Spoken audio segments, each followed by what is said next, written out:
Labs darbinieks tas, kuram ir izglītība, kuram ir prasmes, kurš ir profesionāls savā jomā, bet tā ir tikai labie puse no visu tā, kas ir nepieciešams labam darbiniekam. Labs darbinieks ir cilvēks, kuram ir pareiza attieksme, kuram ir motivācija, kurš saprot, ko viņš dara, kāpēc viņš dara un kurš vēlas to darīt.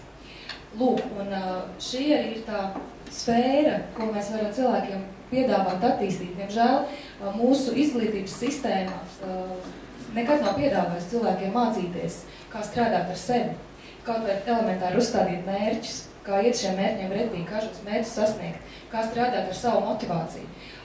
Lielai daļai sabiedrības ir aizspriedums ļoti dzīvotspējīgs, tāds nu es esmu, tāda nu ir mana attieksme, lūdzu tagad dariet, ko gribat ar mani, es esmu šāds. Labā ziņa ir tā, ka ar savu attieksmi var strādāt, un cilvēkiem vienkārši elementāri jāaiznes šī ziņa, ka tas ir iespējams, ka to var darīt, ka es varu mainīt savu attieksmi, es to vēlos.